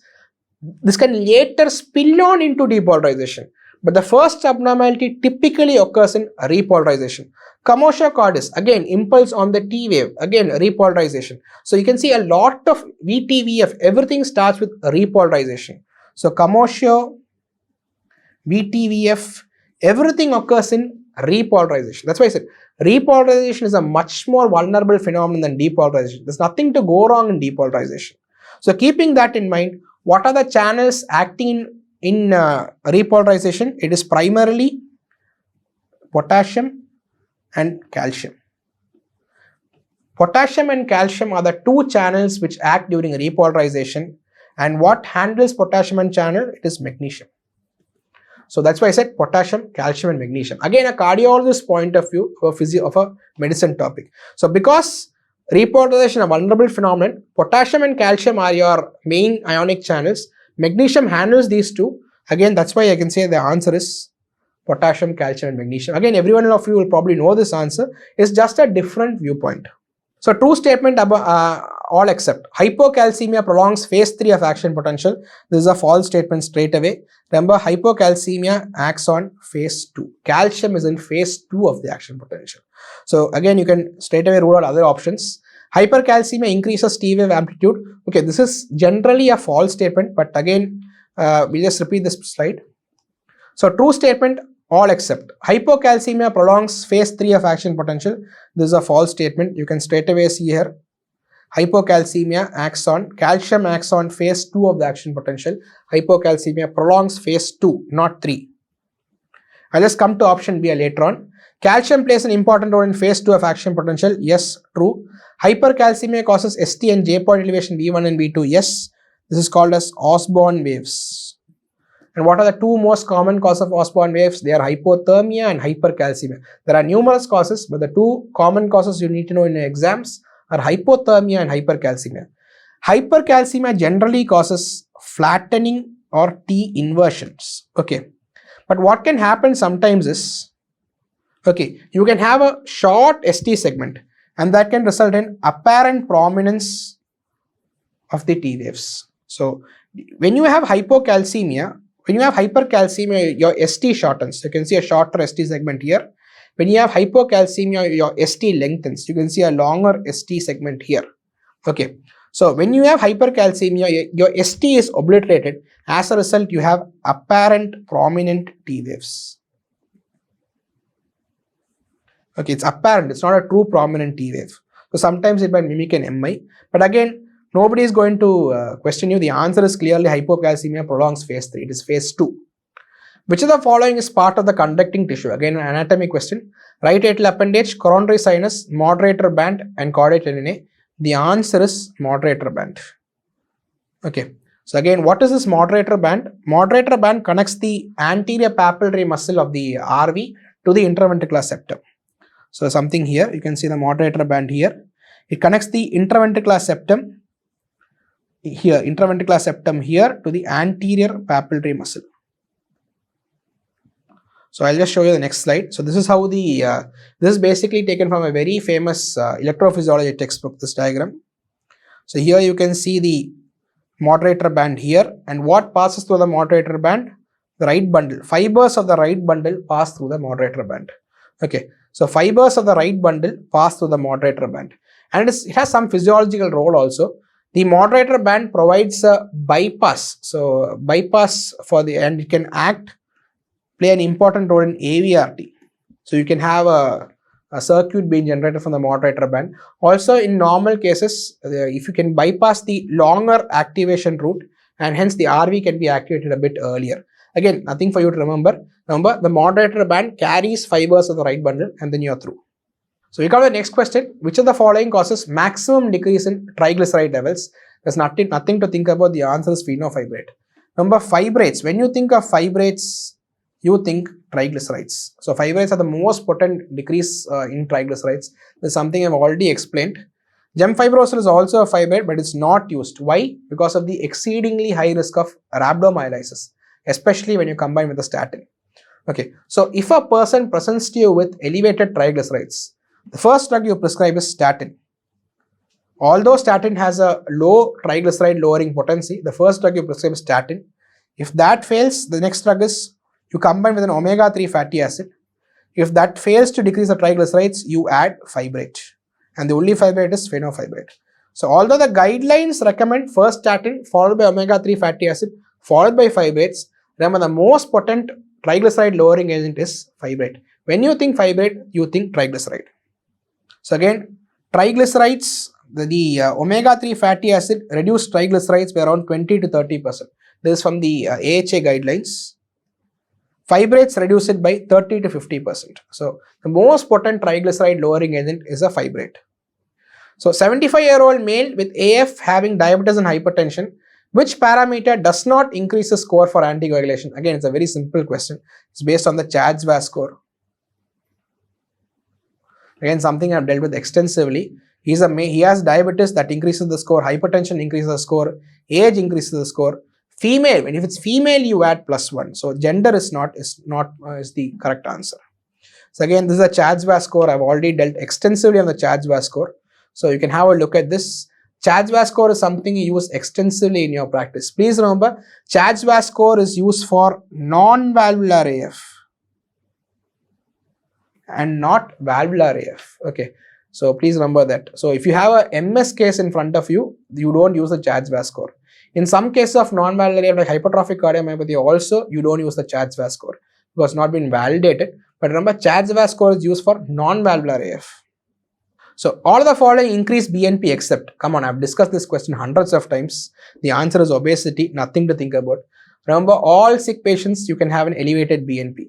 The conditions where you have not an expected increase in BNP is, one is obesity. Why? Because fat cells metabolize BNP. The more the fat cells you have, the less elevation of BNP. Number two, chronic constrictive pericarditis and cardiac tamponade. CCP and cardiac tamponade. Why? The natriuretic peptides are released due to atrial stretch. When you have chronic constrictive pericarditis and cardiac tamponade, your pericardium is rigid. Either a fibrocalcific shell, as in constrictive pericarditis, or a fluid-filled pericardium. It prevents the atria from stretching, hence there's not going to be significant release of BNP. Number 2, early heart failure. Especially within 1 hour, it takes time for it to rise. And even in some diabetic patients. So remember, obesity, repeatedly asked. Fat cells metabolize BNP. The more number of fat cells you have, the lesser elevation of BNP. So HOCM murmur on Valsalva, again, it increases, there is no doubt, nothing to explain. Even a second year or third year MBBS student will know this. There are 2 murmurs which increase on strain phase of Valsalva. They are HOCM and MVPMR. So some people said that there was a second question on HCM. So 20-year-old basketball player while playing basketball collapses. Ejection systolic murmur on the left sternal border. ECG shows LVH with prominent septal Q. What happens in the strain phase of Valsalva? If there was a question like this, again it's HCM, the answer is Valsalva. So again people said me this, said there were 2 questions on HCM like this, that's why. So RVMI in the setting of inferior wall MI can be identified by all except pulsus paradoxus, steep X descent, elevated JVP and Kussmaul sign. The answer is steep X descent. All of this have been described. RVMI is something I have dealt with extensively. So the clinical features of RVMI, the classical triad, elevated JVP, clear chest, hypotension. The classical triad, elevated JVP, clear chest, hypotension. RVMI shares many features with pericardial disease like Kussmaul sign, square root sign and pulsus paradoxus. All of this have been described. So if you have seen this, you will automatically know the answer is steep X descent. The RVMI produces obliterated X descent and prominent Y descent. So Rakesh has described this. I'll just say why you have an obliterated X descent. So this is the X descent. So X descent is due to fall in atrial pressure. So X descent is due to atrial relaxation. When the atrium relaxes, the atrial pressure falls. Suppose you have an RVMI, the atrial pressure actually does not fall. So failure of atrial pressure to fall in RVMI. If you have a severe TR, the atrial pressure again does not fall. There is a regurgitation of TR into the atrium. So again, 2 causes of absent X descent are, 1 is TR and 2 is RVMI. So please remember this. RVMI causes an obliterated X descent with a prominent Y descent. So again, cause of pulsus paradoxus, again from my slide, cardiac tamponade, 1/3 of constrictive pericarditis, RVMI, a host of causes. I have also described the mechanism of pulsus paradoxus in some of my pericardial diseases. You can have a look at that. Again, Kussmaul sign I have also described. Even the history of Kussmaul sign also I have described. Again, this is in pericardial diseases part 2. And also Kussmaul sign is not seen in cardiac tamponade. I have told you why also in the video lectures. You can have a look at that. This is your Kussmaul sign, inspiratory increase in JVP. Normally, when you inspire, there is increase in RA blood flow. The more blood goes into the RA, your JVP is supposed to fall. Something impairing something impairing the fall in the RA pressure will cause a Kussmaul sign. So inspiratory increase in JVP is what you call a Kussmaul sign. So incorrectly matched, Volanesorsen antisense oligonucleotide against ApoC3, Evinacumab PCSK9 inhibitor, bempedoic acid competitive inhibitor of ATP citrate lyase, inclisiran Si small interfering RNA. Again, we have discussed bempedoic acid, we have discussed inclisiran. Evinacumab is not a PCSK9 inhibitor, Evolocumab is. Remember, there are only 2 approved PCSK9 inhibitors, they are Evolocumab and Alirocumab. So this is the incorrectly matched answer. Volanesorsen is something I have not taught you because it's not in the ESC guidelines. So I'll just describe that. So PCSK9 inhibitors, Evolocumab and Alirocumab, not Evinacumab. Okay. Again, they are the most potent LDL lowering agents. We could not achieve an LDL of 0 till the advent of PCSK9 inhibitors. The most potent LDL lowering drug is a PCSK9 inhibitor. The most potent LDL lowering treatment is LDL apheresis, which is basically dialysis for LDL. So remember, the most potent LDL lowering drug is a PCSK9 inhibitor. The most potent LDL lowering therapy is LDL apheresis. It is basically some sort of dialysis for LDL. So Evinacumab is a monoclonal antibody against ANGPTL3. Again, you need not know this. You just need to know that Evolocumab and Alirocumab are the 2 drugs. So Volanesorsen is antisense oligonucleotide inhibitor of apolipoprotein C3. Again, I have not taught you this. It was not in the guidelines at that time. So again, It's an orphan drug. It's only used for FCS, familial chylomicronemia syndrome. It has conditional authorization in the European Union, meaning that every year again you have to submit it for approval. It's rejected by the FDA for severe thrombocytopenia. So that's why it's not in the guideline. That's why I've not taught you. It's an orphan drug. It's seldom used. And inclisiran, again, I've told you it's a siRNA inhibitor. It's all in the guidelines. It's all in the videos. You can have a look at it. Bempedoic acid inhibits ATP citrate lyase. Again, my slides. So question number 35. All the following are true about ACS except chest pain similar in quality to prior ACS pain has a high PPV, positive predictive value. Syncope has a high negative predictive value. Chest pain with bilateral arm pain has a positive predictive value of 90%. Hypotension and RALs have a high positive predictive value. Again, it's a bit of a controversial question because I've not been able to find proper references. So this is the table given in Braunwald, also in my slide. So radiation to both arms or shoulders has a positive likelihood ratio of 4.1. I'm not sure about the 90% value.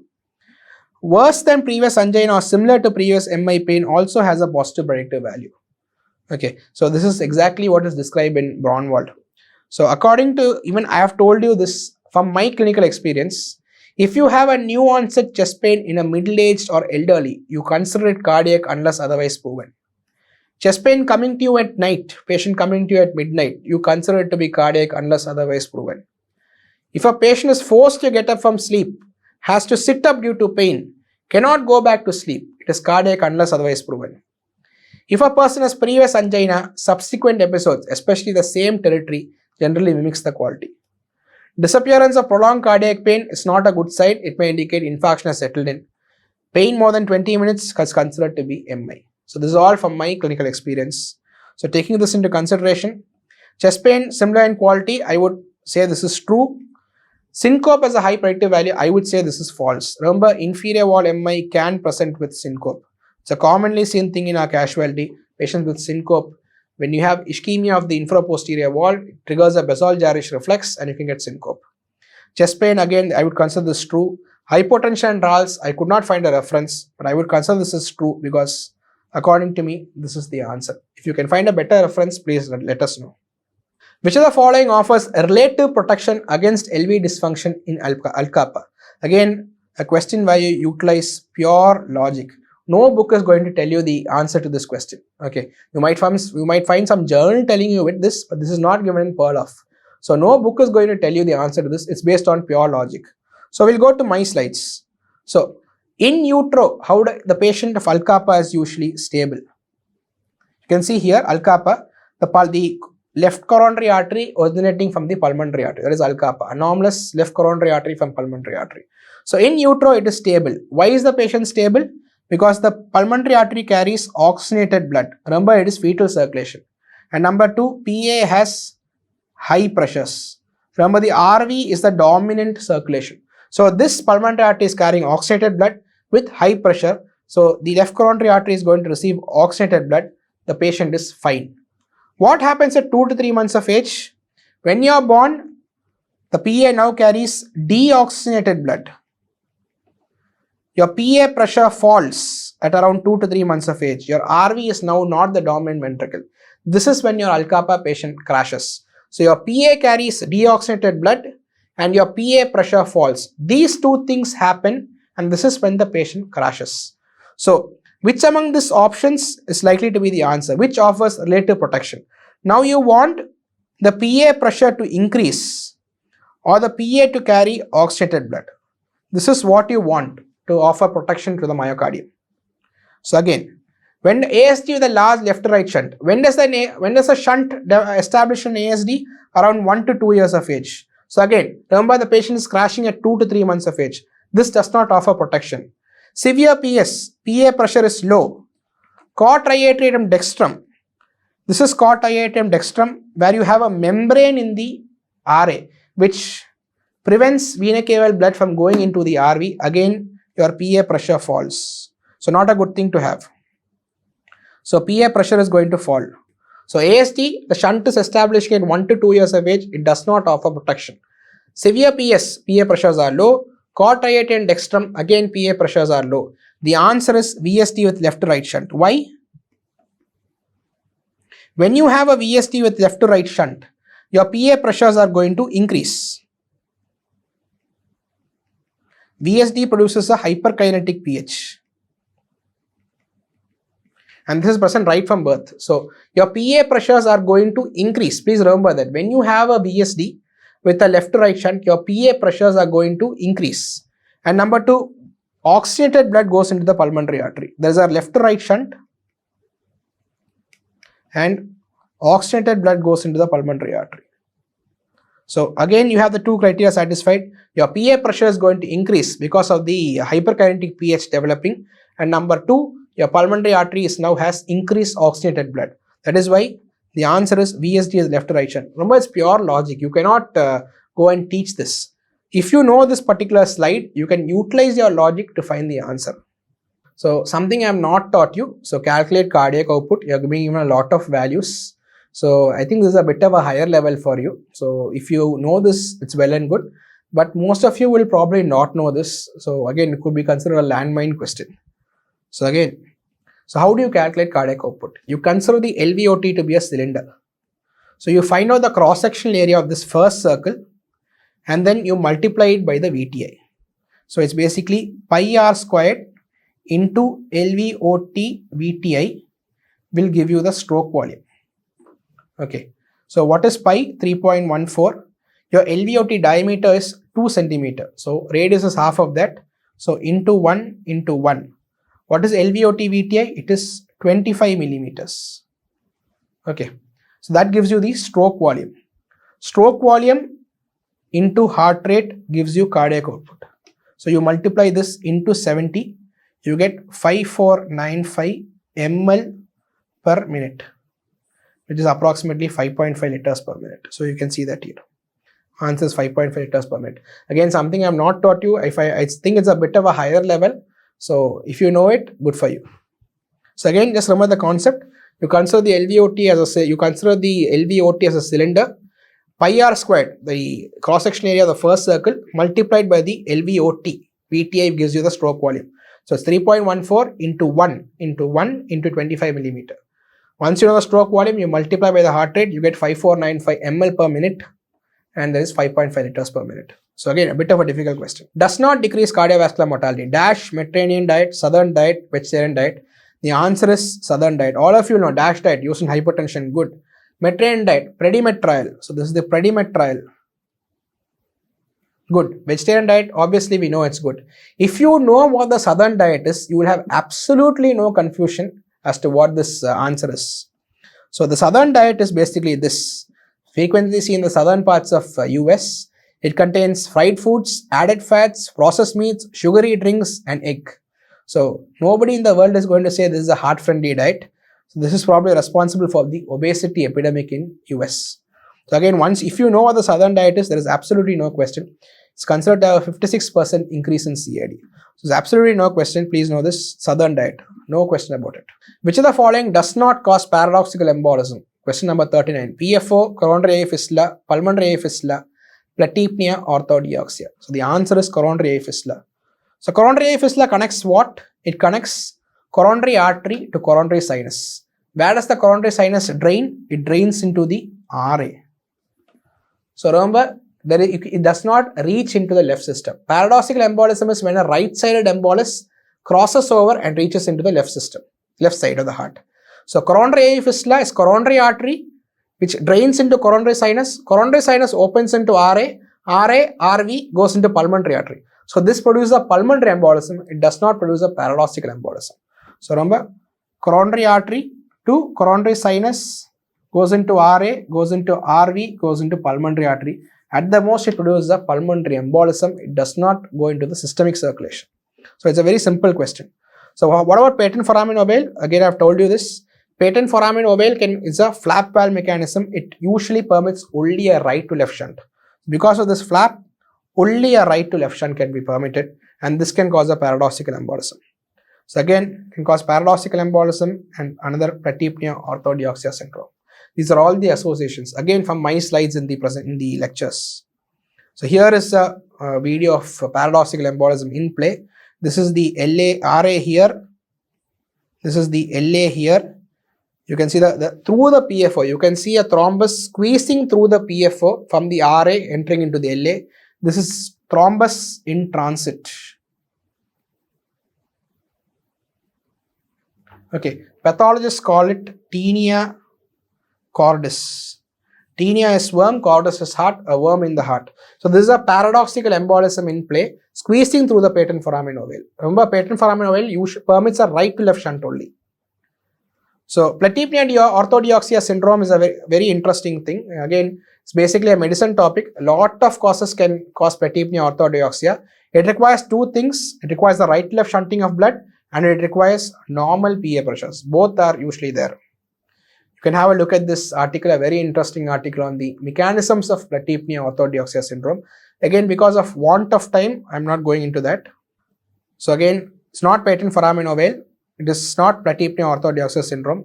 Pulmonary fistula, it's not, because pulmonary artery to pulmonary vein connection. So you have a thrombus in the pulmonary artery, it goes into the pulmonary vein, reaches the LA and LV. It's clearly coronary fistula. Which drug acts on TGF beta receptors? Okay, again something I have not taught you. The answer is ARB. So again, this is the AT1 receptor. The AT1 receptor is going to stimulate TGF beta. So when you block AT1 receptor by giving losartan or valsartan, you actually block TGF beta signaling. This especially plays an important role in thoracic aortic syndromes. So genetically mediated thoracic aortic dilation like Marfan's and Loeys-Dietz syndrome, TGF beta plays a very important role. That's why people have tried giving losartan and even irbesartan to prevent dilation of the aorta. Again, mixed results have been there in the trials. So number AT1 receptor stimulates TGF beta.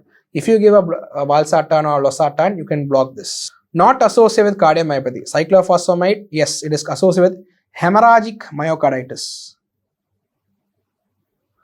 Remember, cyclophosphamide causes hemorrhagic cystitis. Similarly, it also causes hemorrhagic myocarditis.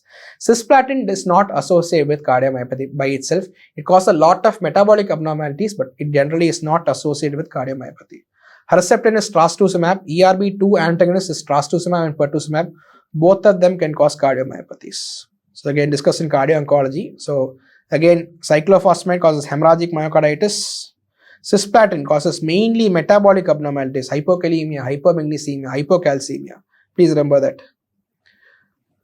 Bevacizumab, trastuzumab. Trastuzumab is also called as Herceptin. It's an ERB2 antagonist, causes cardiomyopathy, heart failure, and arterial thrombosis. Very important. It's the same question has been asked in the next slide also. So please remember that. So not matched correctly with its adverse effects. Again, I'm not sure if this is the right question because all four appear to be correctly matched. Thalidomide can cause diabetes. It is diabetogenic. So this is true. Bortezomib used in multiple myeloma is known to cause cardiomyopathy. This is true. Bevacizumab, as said before, bevacizumab, trastuzumab, pertuzumab cause cardiomyopathy, heart failure, and arterial thrombosis. This is true. Docetaxel causes arrhythmias. This is also true. So docetaxel can cause bradycardia and AV block. So all of this appear to be true. So again, I'm not sure if this is the correct recall. So again, all of these options appear to be true. False about acute rheumatic fever. Question number 43. Again, rheumatic fever is something I've dealt with extensively. High ASO titer is specific for disease. This is a false statement. Straight away. ASO titer can be elevated in numerous conditions. Even a simple streptococcal infection can cause elevation of ASO titer. Chorea may involve one half of the body. Yes, there is an entity called hemichorea. Subcutaneous nodules indicate activity. Remember, subcutaneous nodules, if lot of subcutaneous nodules are present, invariably the patient has rheumatic arthritis. Steroids do not affect long-term prognosis. Again, this is true. Remember, the first slide when I started treatment of rheumatic fever was, it is suppressive therapy. You only suppress the symptoms. You do not alter the disease activity. So again, subcutaneous nodules, prolonged active carditis, multiple crops indicate severe carditis. Again, my own slides. ASO and anti-DNase BID, it is the rising titer which is more important. And again, use local data. ASO can be elevated in 101 conditions. It is not specific for acute rheumatic fever. Remember, rising titers in the appropriate clinical setting is more important. And the treatment, this is my slide, is suppressive therapy. It suppresses the symptoms. That is why if you withdraw treatment, the symptoms relapse. False statement among the following. So hypothyroidism causes diastolic hypertension. Yes, a very well-known phenomenon, increases SVR. Hypothyroidism causes bradycardia. Again, second year MBBS will tell you that. Hypothyroidism causes low cardiac output. Yes, again, this is also very important. Hyperthyroidism increases SVR. This is the false statement. How does a typical hyperthyroidism patient present? He presents to you with anxiety, proptosis. He has tremulousness, tremors of his hands. Touch his hands. The hands are warm. Why are they warm? It is because of vasodilation, because of decrease in SVR. So you touch your typical hyperthyroidism patient's hands. They are warm. They are sweating. Why? Because of vasodilation. And vasodilation causes decrease in SVR. Your cardiac output increases in hyperthyroidism. Why? Because of increase in heart rate, increase in force of contraction. But remember, your SVR also falls because there is generalized vasodilation. Sildenafil can be used in all of the following except question number 45. Again, it's a bit of a controversial question. I have not been able to find a proper reference.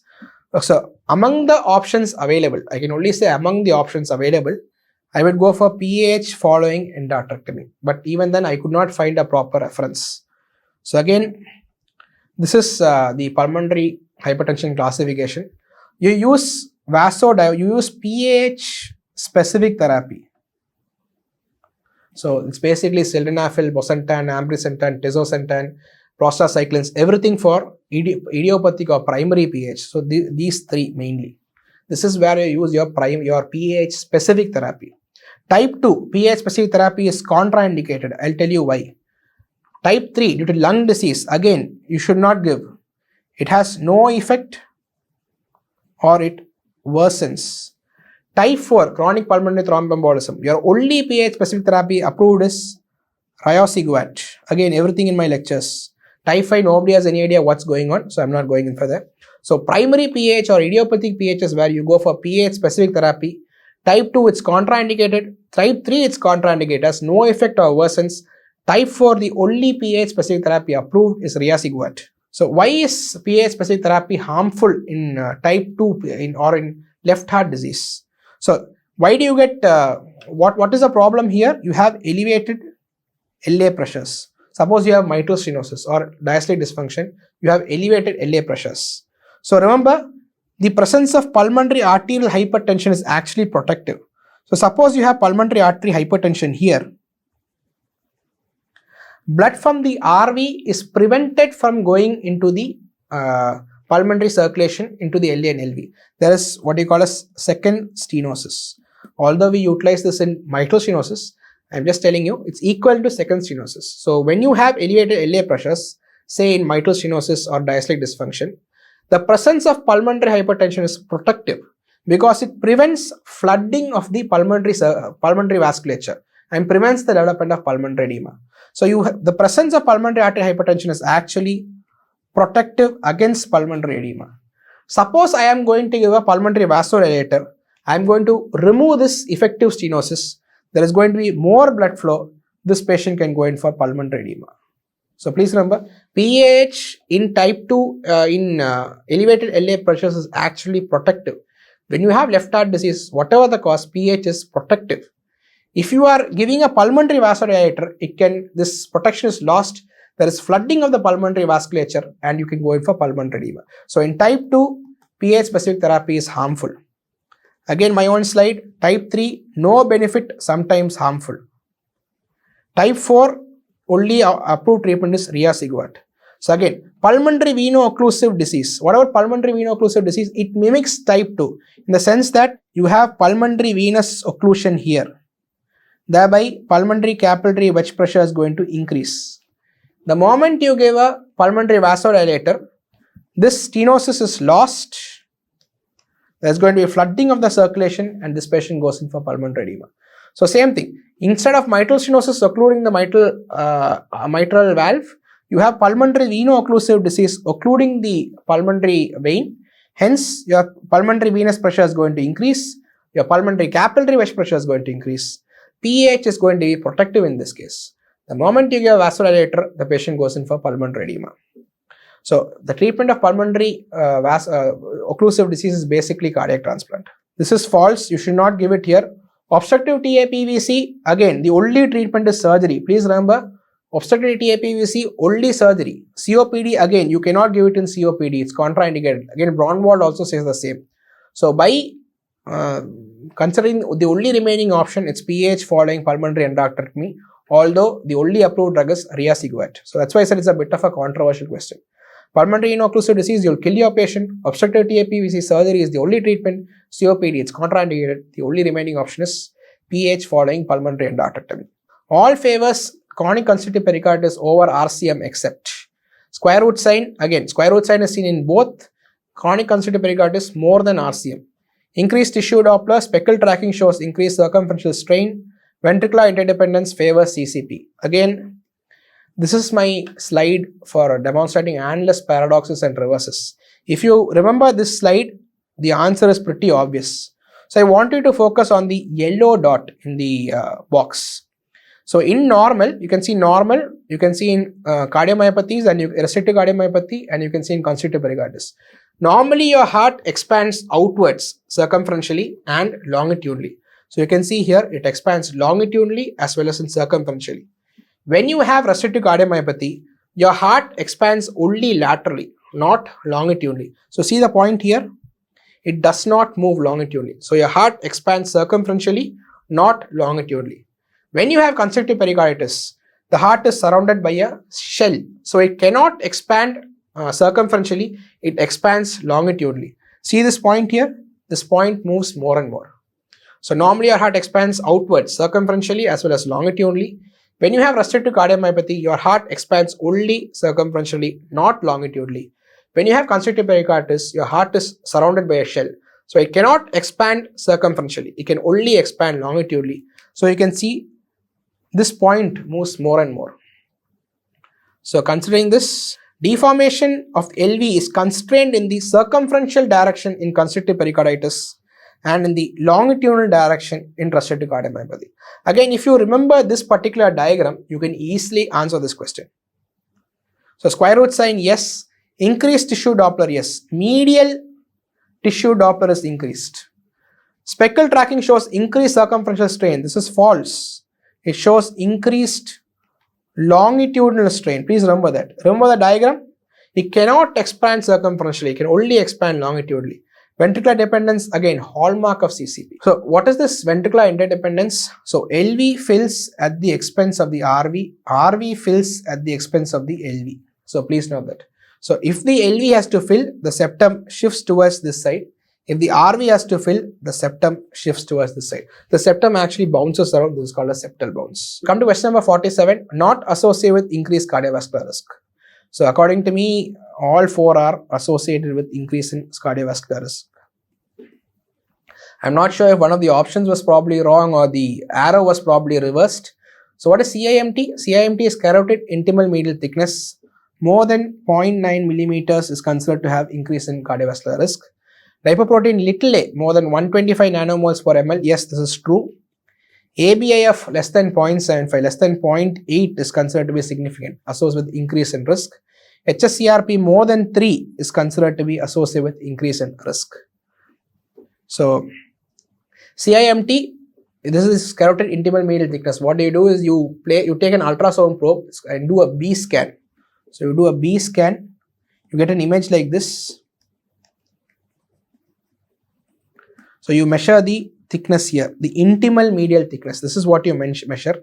If it is more than 0.9 millimeter, it is a marker of asymptomatic organ damage, and it indicates high cardiovascular risk. This is from the ESC 2013 guidelines. Carotid intimal medial thickness. Again, it's an OP procedure. It's very simple. You'll probably need a bit of training to do it. So in the 2018 ACC/AHA, lipoprotein little a more than 125 nanomoles per ml or more than 50 milligrams per deciliter is suggesting high risk. Now there was an error in my dyslipidemia presentation. I wrote as more than 300 milligrams. So I'll probably issue a correction note for it. But it's more than 125 or more than 50 milligrams per deciliter. So again, consistently demonstrated as lifelong exposure strongly and causally associated with increase in atherosclerotic cardiovascular disease. Again, ankle brachial index, basically ratio of ankle systolic blood pressure to brachial artery systolic blood pressure. Again, less than 0.8 indicates moderate arterial disease. And again, when you have a peripheral arterial disease, 50% of the time you will have associated CAD. So again, it associated with increase in cardiovascular risk. Again, is predictive of cardiovascular mortality and morbidity, again from the ACC guidelines. And HSCRP less than 1 low risk, 1 to 3 moderate risk, more than 3 high risk. Okay. If this was the particular question, I would mark HSCRP. Okay, it's the best among the given options. Why?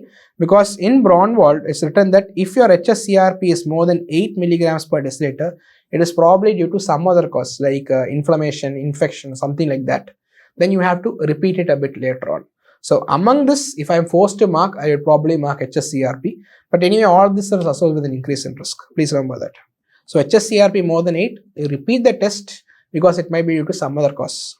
So again, pullback tracing, identify the condition. Again, I could not get the pullback tracing. Obviously, it's difficult for candidates to trace out what diagram it was given. So the answer at that time they said was subaortic stenosis. So again, we have dealt with CAT tracings in great detail. I'll just summarize. So this is a normal pullback tracing. This is the LV. Why is it the LV? Look at the low diastolic pressure near 0. This is the aorta. Why is this the artery? You have the dicrotic notch and the elevation of the diastolic pressures. What is this? This is LV because of the low diastolic pressures. This is aorta because of the elevation in diastolic pressures. There is a gradient here. So this is aortic stenosis. Okay, again everything has been taught to you. This is this is the LV. Why is this the LV? LV pressure because of the low diastolic pressure. This is again LV. Why is this the LV? Because of the low diastolic pressure. There is an intraventricular gradient. You can see the spike and dome pattern. This is HOCM. There is no gradient here. So again, this is the aorta. Again, this is an LV to arch pullback. So this is LV because of the low diastolic pressure. This is aorta, again because of the elevation of aortic pressure. This is probably the arch. This is ascending aorta, this is arch of aorta. You can see a gradient between the ascending aorta and arch of aorta. This is probably supravalvular AS. Again, pullback from LV to arch to descending aorta. So this is LV, low diastolic pressure. This is arch of aorta because of the elevation of diastolic pressure. And now you have a gradient from the arch of aorta to descending aorta. This is coarctation of aorta. Again, all of this have been dealt in great detail. All of this have been taught repeatedly. Please have a look. We have dealt with Brockenbrough-Braunwald sign, but the candidates tell that they have not asked for the Brockenbrough-Braunwald sign. Which of the following does not indicate severe stenosis? QFR of less than 0.9. QFR is quantitative flow ratio. This is something which I have not taught you. It's probably beyond your level. Again, this is correct. IFR of less than 0.9. Again, this is true because 0.89 less than equal to 0.89 is considered to be significant. FFR of less than 0.8, again this is true as for your FAME trials. So the answer is RCA cross section area of less than 4. So again this is what QFR is, quantitative flow ratio. So you do the angiogram, your machine will generate a 3D model and will calculate your flow ratio. It's non-invasive, does not require a wire, does not require vasculitis. Again, there are numerous flow ratios available. So again, this is probably a bit of a tricky question. So I would say the answer is RCA cross-section area of less than 4. Again, remember, people can have big RCS, okay, super dominant RCS. People can have small non-dominant RCS. So again, the same cross-section area does not apply. So please remember that. All of the following are true regarding management of STEMI except. So we have dealt extensively with the management of STEMI. STEMI is something I have dealt with in great detail. So pre-hospital thrombolysis can be done if PCA is not possible. Yes, this is true. So again, if there is time delay to reach the hospital, suppose you are living in some hill, okay, and it takes a long time to reach any hospital, you can do thrombolysis within the ambulance itself. Pharmacoinvasive PCA can be done within 24 hours. This is absolutely true. It's done within 3 to 24 hours. Complete revascularization should be done in case of cardiac shock in STEMI. This is false. Again, please remember, I have told you at this particular point in my lectures, this guideline has been changed. recently. This is a recent change in guideline. This has been asked. Rescue PCI should be done within 2 hours in a primary PCI capable center. Yes, it should be done immediately. You should not even wait for 2 hours. You should do it immediately. Okay. So the answer is you should only do culprit artery PCI in case of cardiogenic shock. So please remember that. So again, this is all which we have dealt with extensively, all your time window periods. Again, if the patient has successful lysis, take up this patient for pharmacoinvasive PCI between 3 to 24 hours. If the patient has failed lysis, do immediate rescue PCI. Do not wait. Take up the patient immediately to the cath lab. Again, pre-hospital and fibrinol lysis, if there's a long transport time to reach any hospital, please remember that. So this was the ESC 2070 guidelines. This is what is given in Braunwald. Non-infarct-related artery PCI should be considered in patients with cardiogenic shock. This is what is given in Braunwald. The guideline has been changed. So according to the culprit shock trial which came out in 2017 and the complete trial in 2019, only do culprit artery PCI. Please remember that. You must only do culprit artery PCI if the patient is in cardiogenic shock. This has been changed in the 2018 guidelines after Braunwald was released. So from class 2A to class 3. So you should not do non-culprit artery PCI when the patient is in cardiogenic shock. Please remember that. We come to question number 51, which does not decrease cardiovascular risk in diabetes. Again, I don't have the first option. So I cannot, I find it difficult to comment on this answer. So if you control your HbA1c, obviously you are going to have a decreased cardiovascular risk. All patients more than 50 receive aspirin. Yes, because if a patient is more than 50 years of age plus has diabetes, you can anyway give aspirin according to the 2018 ADA guidelines. All patients more than 50 receive statin, a bit of a controversial thing, because if you need not have elevated LDL levels to start statin in elderly, it is more than 50-year-old diabetics. Let's say you have a 50-year-old patient who has an LDL level of say 35. You will probably not start a statin on him. Again, for me to comment on this answer, I need option number A. Only then I can comment on this answer. But remember, you need not require LDL levels which to be elevated to start statin in 50-year-old diabetic patients. So again, difficult to comment on the answer without knowing option A. So again, we come to question number 52. Again, there were 2 more questions. We were unable to recall the other options, other questions. So again, these were the options given. So 1 MET equal to 3.5 ml per kg. This is a true statement. Again, please look at the exercise ECG module. Cardiac transplant beneficial in peak O2 consumption of less than 16. This is false. This is less than or equal to 14 ml per kg per minute. Maximum predicted METs in men is 18 minus 0.15 into age. Again, this is a true statement. Please look at the exercise ECG module. 10-year-old can have sinus tachycardia of 200. Again, true. Your maximum predicted heart rate is 220 minus age. So you can have a heart rate up to 210. Digoxin causes hypokalemia. False. Again, we have dealt with digoxin in total. Please look at the cardiac drugs module. Digoxin toxicity is precipitated by hypokalemia. But digoxin causes hyperkalemia. Please remember that. Digoxin toxicity is precipitated by hypokalemia, but digoxin causes hyperkalemia. Please remember that. Amiodarone prolongs QT but rarely causes Torsades. This is a true statement. Okay. Amiodarone prolongs QT. Yes, all your antiarrhythmic drugs have pro-arrhythmic potential. Whether it's flecainide, ibutylide, propafenone, amiodarone, it does not matter. All antiarrhythmic drugs have pro-arrhythmic potential, some more than the others. Amiodarone does prolong QT but does not cause Torsades. Please remember that. Spironolactone used in resistant hypertension, again no brainer. Please look at the ESC guidelines. You will find spironolactone there and at the last step. So spironolactone indeed is used for resistant hypertension. Again, these were part of the remaining 3 questions, but I could not find the questions properly. So I just put all the options together and made it true or false. So with this, we come to the end of this lecture, end of this recall session. So please remember, always work up and always look at your previous question papers.